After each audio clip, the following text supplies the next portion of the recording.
Hi hello नमस्कार मित्रमैत्रिणींनो। तर आजच्या या ब्लॉगमध्ये आपल्या सर्वांचं खूप खूप स्वागत। आज आम्ही आलेलो आहोत विहिरीवर मुलांना पोहायला घेऊन।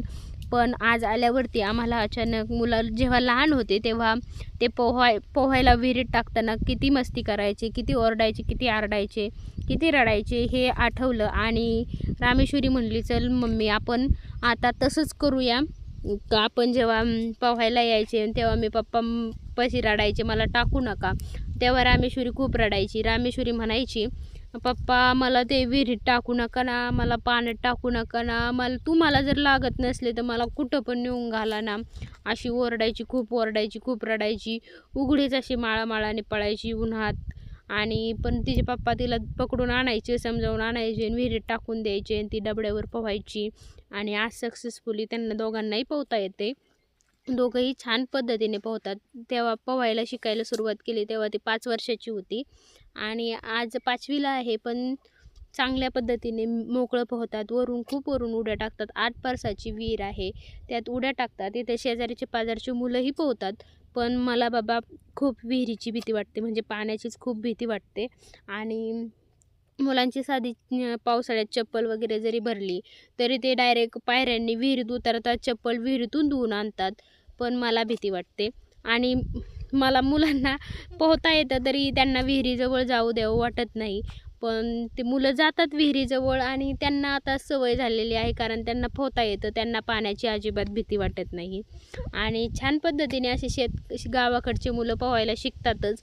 गावाकडं असण्याचा हा एक फायदा आहे। पोहायला वगैरे उन्हाळ्याच्या दिवसात आमच्या इकडे सगळे मुलं पोहतात, माझेच मुलं पोहतात असं काही नाही, सगळे मुलं पोहतात, मस्तपैकी एन्जॉय करतात। उन्हाळ्याच्या दिवसात आपल्या शरीराचं टेम्परेचर देखील कमी करतात आणि पोहण्याचा आनंद देखील घेतात। असं खूप बरं वाटतं। आता कोणतीही आई मुलीला विहिरीत टाकू शकत नाही, कारण जेव्हा ती मुलगी असते तेव्हा ती फक्त तिचा स्वतःचा विचार करू शकते, पण जेव्हा ती आई होते ना तेव्हा ती फक्त आणि फक्त आपल्या लेकरांसाठीच जगते। तर माझा हा व्हिडिओ तुम्ही बघावं म्हणून मी थंबनेलवर टाकले, आईने मुलीला विहिरीत टाकलं। पण जेव्हा आईला वडिलांना धाडस करून असं कोणतीही गोष्ट करायला लावायची असली तर धाडस करून मुलांना संकटात लोटावंच लागतं, त्यावेळेसच ते संकटांना सामोरं जाऊ शकतात, नाहीतर ते सामोरं जाऊ शकत नाही।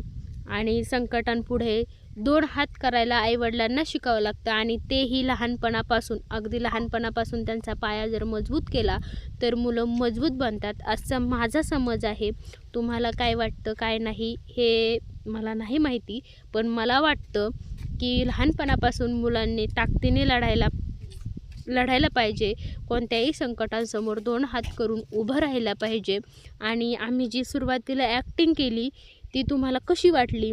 तुम्हाला जर आवडली असेल तर माझ्या व्हिडिओला लाईक करा, माझ्या चॅनलला सबस्क्राईब करा, बेल आयकॉनला प्रेस करा, म्हणजे आमचे नवनवीन व्हिडिओ तुम्हाला लगेच पाहता येतील, लगेच तुमच्या चॅनलला नोटिफिकेशन येईल व्हिडिओ टाकल्या।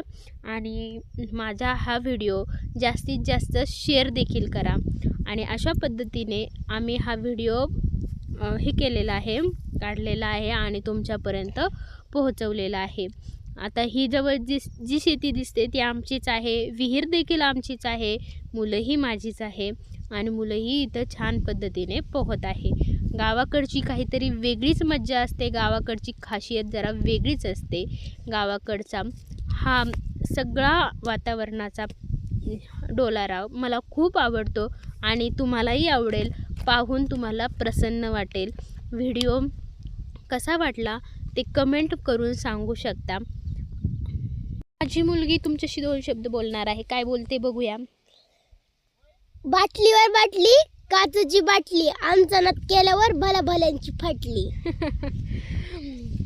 नाद करायचं नाही बरं का आमच्या मुलांचा, म्हणजे शेतकऱ्याच्या मुलांचा नादच नाही करायचा, विषयच लय हार्ड आहे।